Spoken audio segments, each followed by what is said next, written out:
ശരിക്കും ഇപ്പോൾ ഈ കുഴിയിൽ ഞാൻ ഈ മണ്ണും അതുപോലെ നമ്മുടെ ഈ 3 വളങ്ങളും ചേർത്ത് നന്നായിട്ട് മിക്സ് ചെയ്തിട്ടുണ്ട്. എല്ലാവർക്കും നമസ്കാരം. നമ്മുടെ വീട്ടാവശ്യങ്ങൾക്ക് വേണ്ടി നമുക്ക് തന്നെ എങ്ങനെ നമ്മുടെ വീട്ടിൽ വാഴ നടാം എന്നാണ് ഈ ഒരു വീഡിയോ കാണിക്കുന്നത്. ഇവിടെ ഞാൻ നമ്മുടെ ഒരു വാഴയ്ക്ക് ആവശ്യമായ ഒരു 4ഓളം കുഴികൾ എടുത്തിട്ടുണ്ട്. നമ്മുടെ ഒരു 4 ഏത്തം വാഴയുടെ തൈയും ഉണ്ട്. ഇതുണ്ടോ വളരെ ചെറിയ തൈയാണ്. തൈ എന്നല്ല, പല നാട്ടിൽ പലതായിരിക്കും പറയുന്നത്. അപ്പം നമ്മൾ ഈ ഒരു 4 കുഴിയിലും നമ്മൾ എങ്ങനെയാണ് ഈ ഒരു കൊണ്ടുവച്ചിരിക്കുന്ന തൈ നടാൻ പോകുന്നത്, അല്ലെങ്കിൽ വാഴ വിത്ത് നടാൻ പോകുന്നതാണ് ഞാൻ കാണിക്കാൻ പോകുന്നത്. അപ്പം പലരും പല രീതിയിലാണ് വാഴ നടുന്നത് കേട്ടോ. ശരിക്കും പറഞ്ഞാൽ നമ്മൾ ആദ്യം തന്നെ വളം ചേർത്തിട്ടാണ് ഈ ഒരു വാഴ നടാൻ പോകുന്നത്. അതിന് വേണ്ടിയിട്ട് നമ്മുടെ കയ്യിൽ ഈ ഒരു ഡിഷിനകത്തിരിക്കുന്നത് പറയുന്നത് നമ്മുടെ ചാണകപ്പൊടിയാണ്. പിന്നെ ഇവിടേക്ക് വരികയാണെങ്കിൽ നമ്മുടെ കയ്യിൽ കുറച്ച് എല്ലുപൊടിയുണ്ട്. പിന്നെ ഈ ഇരിക്കുന്ന കുറച്ച് വേപ്പിൻ പിണ്ണാക്കാണ് കേട്ടോ. നമ്മുടെ ഈ ഒരു ചാണകപ്പൊടി ഒഴിച്ച് ബാക്കിയെല്ലാം നമുക്ക് നമ്മുടെ ഈ ഒരു വളം ഡിപ്പോളിൽ നിന്ന് കിട്ടുന്നതായിരിക്കും വളങ്ങളെല്ലാം. അപ്പോൾ ശരിക്കും പറഞ്ഞാൽ എങ്ങനെയാണ് നമ്മൾ ഈ ഒരു വാഴവിത്ത് വെക്കേണ്ടതെന്നാണ് ഈ വീഡിയോ കാണിക്കുന്നത്. എപ്പോഴും നമുക്ക് ഈ ഒരു സൂര്യപ്രകാശം കിട്ടുന്നിടത്ത് മാക്സിമം നമ്മൾ ഈ ഒരു വാഴ വെക്കാൻ പാടുള്ളൂ, എങ്കിൽ മാത്രമേ ഇത് കൃത്യമായിട്ട് കിളിക്കത്തുള്ളൂ. നമുക്ക് ഈ ഒരു അതായത് വാണിജ്യ അടിസ്ഥാനത്തിലൊക്കെ നമ്മൾ ഈ ഒരു വാഴ കൃഷി ചെയ്യുകയാണെന്നുണ്ടെങ്കിൽ എപ്പോഴും എല്ലാവർക്കും അറിയാമെങ്കിൽ പോലും നമ്മുടെ ഒരു ഫെബ്രുവരി, മാർച്ച്, ഏപ്രിൽ മാസങ്ങളിലും അതുപോലെ തന്നെ ഓഗസ്റ്റ്, സെപ്റ്റംബർ, ഒക്ടോബർ മാസങ്ങളിലൊക്കെയാണ് വാഴ വെക്കുന്നത്. എന്നാൽ നമ്മുടെ വീട്ടാവശ്യങ്ങൾക്ക് വേണ്ടി നമുക്ക് എപ്പോൾ വേണമെങ്കിലും വെക്കാം, അതൊന്നും കുഴപ്പമില്ല കേട്ടോ. അപ്പം നമ്മൾ തുടങ്ങാൻ പോവുകയാണ്. നമുക്ക് ആദ്യം തന്നെ ഒരു സൈഡിൽ നിന്ന് തന്നെ തുടങ്ങിയേക്കാം. ആ ഒരു സൈഡിൽ നിന്ന് തന്നെ നമുക്ക് ഒരു വാഴ വിത്ത് വെച്ച് വരാം.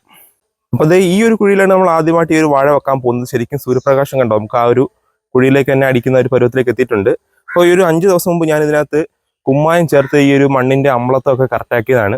ശരിക്കും പറഞ്ഞാൽ നിങ്ങൾക്ക് വേണമെന്നുണ്ടെങ്കിൽ മാത്രം ഇതൊക്കെ ചെയ്താൽ മതി. നമ്മൾ വാഴ ഇടുമ്പോൾ ഒന്നും ചെയ്തില്ലെങ്കിൽ പോലും നമുക്ക് വാഴ ഒരു മാസത്തിന് വളർന്നു വരും. 1 മാസം കഴിഞ്ഞിട്ട് മാത്രം വളം ചെയ്താലും മതിയാകും.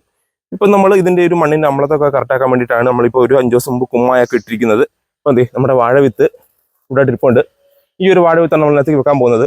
അതിനു മുമ്പ് നമ്മൾ ആദ്യം ചെയ്യാൻ പോകുന്നത് നമ്മൾ ആദ്യം ഈ ഒരു കുഴിയിലേക്ക്, അതായത് നമ്മൾ ഈ ഒരു കുമ്മായി ഇട്ട് അമ്ലത്വം കറക്റ്റാക്കിയിരിക്കുന്ന ഈ ഒരു കുഴിയിലേക്ക് നമ്മൾ ഈ ഒരു ചാണകപ്പൊടി വാരിയിടാൻ പോവുകയാണ് കേട്ടോ. ചാണകപ്പൊടി കുറച്ച് കൂടിയാലും ഒരു കുഴപ്പവുമില്ല, കാരണം നാച്ചുറലായിട്ടുള്ള വളമാണ്, ഒരു കുഴപ്പമില്ലാത്തൊരു സാധനം തന്നെയാണ് കേട്ടോ. ഞാൻ അതിൽ ഏകദേശം ഒരു 10 പിടിയോളം, എൻ്റെ കയ്യിൽ 10 പിടിയോളം ഈ ഒരു ചാണകപ്പൊടി ഇട്ടിട്ടുണ്ട്. ഇനി ചെയ്യാൻ പോകുന്നത് പറഞ്ഞാൽ ഞാൻ ആ മാറ്റി വെച്ചിരിക്കുന്ന എല്ലുപൊടി, എല്ലുപൊടി ഇട്ടിട്ടുണ്ട്. ഈ എല്ലുപൊടിയിൽ നിന്നും ഏകദേശം ഒരു 2-3 പിടിയോളം എല്ലുപൊടിയും ഈ ഒരു കുഴിക്കകത്തേക്ക് ചേർക്കുകയാണ്. ഞാൻ ആദ്യം പറഞ്ഞു, പലരും പല രീതിയിലാണ് ഈ ഒരു വാഴ കൃഷി ചെയ്യുന്നത്. ഞങ്ങളുടെ നാട്ടിൽ ഇങ്ങനെ ചെയ്യുന്ന അടിസ്ഥാനത്തിലാണ് ഇപ്പോൾ ആദ്യം തന്നെ വളം ചെയ്തുകൊണ്ട് ഇതിപ്പം ചെയ്യുന്നത്. അപ്പം നമ്മൾ ആ എല്ലുപൊടി ഇട്ടു. ഇനി ചെയ്യുന്നത് വേപ്പിൻ പിണ്ണാക്കാണ്. ഇരിപ്പുണ്ട്.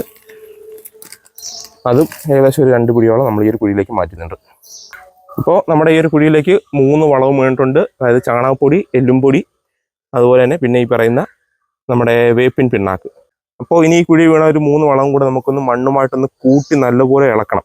അതിനുവേണ്ടി നമ്മൾ തൂമ്പ് നമ്മുടെ ആ ഒരു കുഴിയിലേക്ക് ഇരിപ്പുണ്ട്. ആ തൂമ്പ് വെച്ച് നമുക്ക് നന്നായിട്ട് ഇതിനെ ഇളക്കിയിട്ട് ഞാൻ ബാക്കി കാണിച്ചു തരാം.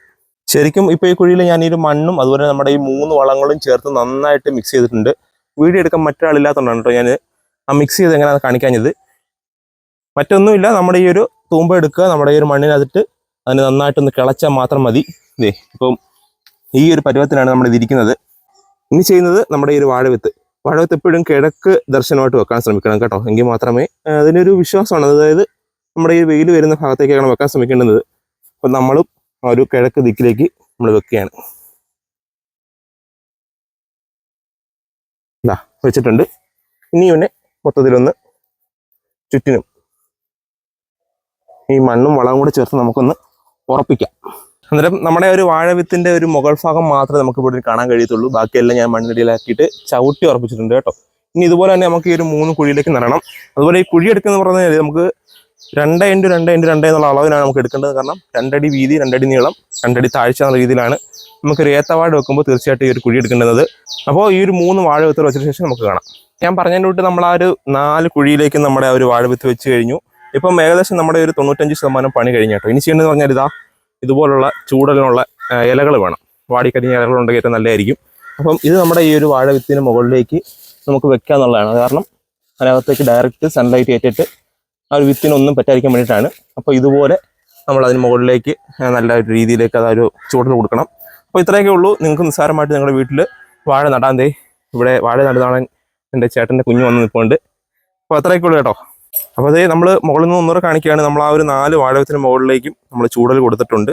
സൺലൈറ്റ് ഏക്കാതിരിക്കാനുള്ള കാര്യം ഞാൻ ഓൾറെഡി പറഞ്ഞു കഴിഞ്ഞു. അപ്പം ഇത്രയൊക്കെ ഉള്ളൂ. ഇനിയിപ്പം ഇതിന് പ്രത്യേകിച്ച് വെള്ളം നനയ്ക്കേണ്ട ആവശ്യമൊന്നുമില്ല കേട്ടോ. കൃത്യം 1 മാസം കഴിഞ്ഞിട്ട് അടുത്ത വളം ചെയ്തതിന് അതിന് മുമ്പായിട്ട് വെള്ളം നിറയ്ക്കുന്ന കുഴപ്പമൊന്നുമില്ല, മഴയൊക്കെ പെയ്താലും കുഴപ്പമൊന്നുമില്ല കേട്ടോ. അപ്പോൾ ഇത്രയൊക്കെ ഉള്ളൂ.